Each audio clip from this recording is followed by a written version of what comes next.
கர்த்தருக்கு ஸ்தோத்திரம். இந்த நாளில் கூட இந்த மணவாட்டியை ஆயத்தப்படு என்கிற இந்த தொடரில் ரூத்தை குறித்து நாம் என்ன செய்ய போகிறோம், பார்க்க போகிறோம். ஆமென்.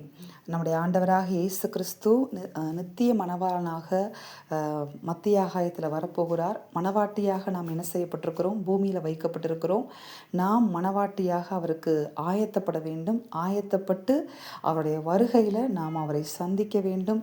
அவரோடு கூட கடந்து செல்ல வேண்டும். அதற்காக நாம் ஆயத்தப்பட வேண்டும். அதற்காக தான் இந்த தொடரை கர்த்தர் ஆரம்பித்து கொடுத்திருக்கிறார். இன்றைக்கு ரூத்தை குறித்து பார்க்க போகிறோம்.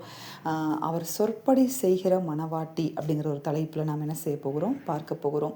அந்த ரூத்தில் பாருங்கள், 3வது அதிகாரத்தில் 5வது வசனத்தில், நீர் எனக்கு சொன்னபடியெல்லாம் செய்வேன் அப்படின்னு சொல்லி ரூத் சொல்கிறாங்க.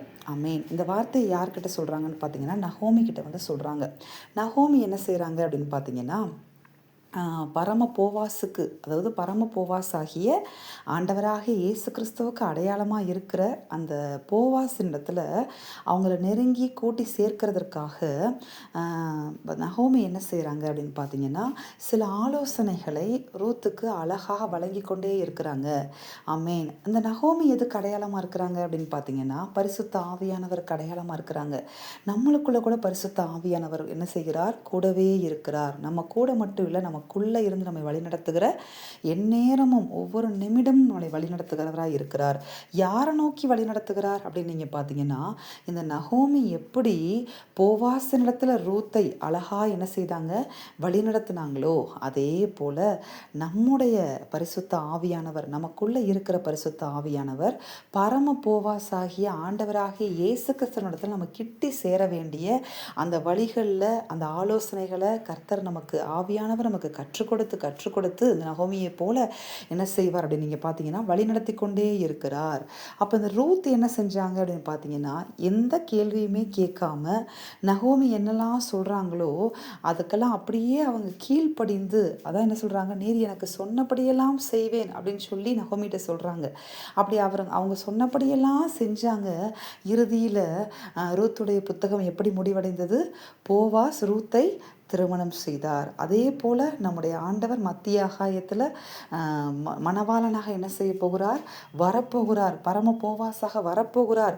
நம்ம மணவாட்டியாக ரூத்தை போல் என்ன செஞ்சிட்ருக்கோம், இங்கே நம்ம ஆயத்தப்பட்டு கொண்டிருக்கிறோம். அப்போ நம்ம செய்ய வேண்டியது என்ன, நமக்குள்ளே இருக்கிற பரிசுத்த ஆவியானவர் நமக்கு என்ன சொல்லித் தருகிறாரோ, என்னெல்லாம் சொல்லித் தருகிறாரோ அதையெல்லாம் நம்ம அப்படியே கேட்டு கீழ்ப்படிந்து ரூத்தை போல நாம் நடக்கும்போது நாமும் என்ன செய்யணும் அப்படின்னு பார்த்தீங்கன்னா, அந்த பரம போவாசாகிய ஆண்டவராக இயேசு கிறிஸ்துவோடு கூட ரூத்துக்கு அடையாளமாக இருக்கிற நாம், மணவாட்டியாகிய நாம் என்ன செய்யப்படுவோம் பார்த்தீங்கன்னா, அவரோடு இணைக்கப்படுவோம். அங்கே ஆயத்தப்பட்டுக்கிட்டே இப்படி இருந்தோம்னா, ஆவியானுடைய பேச்சை கேட்டு கீழ்ப்படிந்து ஆயத்தப்பட்டுட்டே இருந்தோம்னா, நிச்சயமாக ரூத் எப்படி போவாசோடு இணைந்தாங்களோ அதே போல் நாமும் ஆண்டவரோடு கூட இணைந்து அவரோடு கூட என்றென்றைக்கும் நித்தியமாக வாழுகிற பாக்கியத்தை நாம் பெற்றுக்கொள்வோம். கர்த்தர் இந்த வார்த்தையின்படி உங்களை ஆசிர்வதிப்பாராக. அதனால் மணவாட்டியாகிய திருச்சபையாகிய நாம் இன்றைக்கு ரூத்திலிருந்து கற்றுக்கொண்டது போல, ரூத்தினிடத்தில் கற்றுக்கொண்டது போல அவர் சொற்படி செய்கிற மணவாட்டியாக, பரிசுத்த ஆவியானவர்களுக்கு கற்றுக் கொடுக்கிறபடியெல்லாம் நடக்கிற மணவாட்டியாக உங்களை நீங்கள் அர்ப்பணிக்கும் போது கர்த்தர் என்ன செய்வார்னு பார்த்தீங்கன்னா, உங்களை கையில் பொறுப்பெடுத்த ஆளுகை செய்து அவர் உங்களுக்கு என்னெல்லாம் ஆயத்தம் தேவையோ அதையெல்லாம் உங்களுக்கு அழகாய் கற்றுக் கொடுத்து போதித்து நடத்தி ஆண்டவரோடு கூட நித்தியமாய் வாழ்கிற பாக்கியத்தை பெற்றுக்கொள்ளும்படியான அனுகிரகத்தை பரிசுத்த ஆவியானவர் நமக்குள்ள உண்டாக்குவார். ஆமென். நாம் செபிப்போமா. எங்கள் அன்பின் பரலோக பிதாவே, நீர் கொடுத்த இந்த வார்த்தைகளுக்காய் உமக்கு நன்றியப்பா. இந்த வார்த்தையின்படி பிள்ளைகள் ஒவ்வொருவரையும், எங்கள் ஒவ்வொருவரையும் மணவாட்டியாகிய உலகளாவிய திருச்சபையை நீர் ஆசீர்வதித்து உம்முடைய சொற்படி செய்கிற மணவாட்டியாகிய திருச்சபையாக நாங்கள் இந்த பூமியில் ஆயத்தப்படத்தக்கதாக தேவனாகிய கர்த்தர் பரிசுத்த ஆவியானவர் எங்களை நீர் அனுதினமும் வழிநடத்தி பரம போவாசாகி எங்கள் அவரோடு கூட நாங்கள் சேர்க்கப்படக்கூடிய பாதைகளை எங்களை நடத்தும்படியாய் நாங்கள் செபித்து எங்களை அர்ப்பணிக்கிறோம், ஒப்புக் கொடுக்கிறோம். இயேசு கிறிஸ்துவின் நாமத்தில் செபித்து ஜெயம் எடுக்கிறோம் பிதாவே. ஆமேன். இந்த வார்த்தையின்படி இந்த நாளில் தேவன் ஆசீர்வதிப்பாராக. ஆமேன். ஆமேன்.